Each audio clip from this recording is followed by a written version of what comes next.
कार्यक्रम? नाही, आज या ठिकाणी हबाले पाडा हा आदिवासी पाडा आहे आरे कॉलनी मधला. या ठिकाणी आपले आदिवासी जनजातीचे बंधू भगिनी आहेत. त्यांची भेट घेण्याकरता, त्यांच्याबरोबर दिवाळी साजऱ्या करण्याकरता आणि त्यांच्याबरोबर स्नेहभोजन करण्याकरता या ठिकाणी आलेलो आहोत. आणि जसं मी आधी सांगितलेलं आहे की समाजातलं, मुंबई शहरातल्या समाजातल्या सर्व स्तरातील व्यक्तींची भेट घेणं, मग त्यामध्ये आपले डबेवाले असतील, आपले बॉम्बे सेंट्रलमध्ये काम करणारे आपले हमाल बांधव असतील, किंवा मागच्या आठवड्यामध्ये आम्ही मुंबई शहराच्या सफाई कामगारांबरोबर दिवाळी साजरी केली. आज आदिवासी पाड्यांवरती येऊन या ठिकाणी आपल्या बंधू भगिनींबरोबर दिवाळी साजरी करीत आहोत.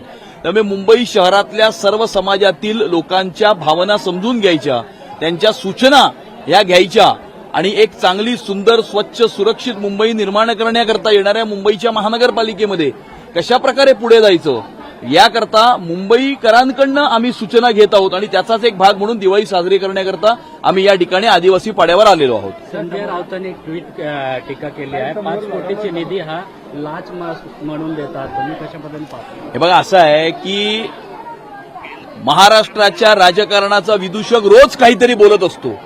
त्यामुळे रोज बोललेल्या गोष्टीवरती काही प्रतिक्रिया देणं हे काही आवश्यक नाहीये. याच्यापेक्षा अनेक जास्त कन्स्ट्रक्टिव्ह गोष्टी आपल्याला चर्चा करण्यासाठी आहेत. राज ठाकरे यांनी अडाणी आणि अंबानीवर टीका केली आहे, काय प्रतिक्रिया?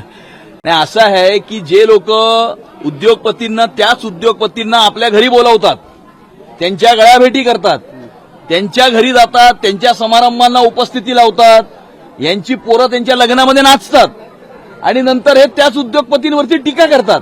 मला असं वाटतं की ही दुटप्पी आणि ढोंगीपणाची भूमिका आहे. काँग्रेसचे आमदार भाई जगताप यांनी स्वबळाचा नारा दिला, पालिका निवडणुकीत महाविकास आघाडीबरोबर लढणार नसल्याचं, असं ठाकरे बंधूसोबत नाही जाणार असं नाही. असं आहे, त्या महाविकास आघाडीमध्ये बिघाडी ऑलरेडी झालेलीच आहे. कारण महाराष्ट्राच्या जनतेने यांना विधानसभेच्या निवडणुकांमध्ये घरी पाठवलेलं आहे. कुणी कोणाबरोबर युती करावी, कोणाबरोबर करू नये हा त्यांचा प्रश्न आहे. आणि म्हणून मी आधीच म्हटलं होतं की कोण एकत्र येत आहे किंवा कोण एकत्र येत नाहीये हे महत्वाचं नाहीये. गेल्या 11 वर्षामध्ये या मुंबई शहराचा विकास कोणी केला? मेट्रो कोणी आणली? अटल सेतू कोणी आणला? कोस्टल रोड कोणी केला? किंवा वरळीतल्या बीडीडी चाळीतल्या मराठी माणसाला 500 फुटाचं घर कोणी तयार करून दिलं? किंवा मराठी भाषेला अभिजात भाषेचा दर्जा कोणी प्राप्त करून दिला? हे महत्वाचं आहे. हे विषय मुंबईकरांच्या समोर आहेत. कोण एकत्र येत आहे, कोण एकत्र येत नाहीये, कोणाची बिघाडी होते, कोणाची आघाडी होते, हे मुंबईकरांच्या दृष्टिकोनातून अजिबात महत्वाचं नाही.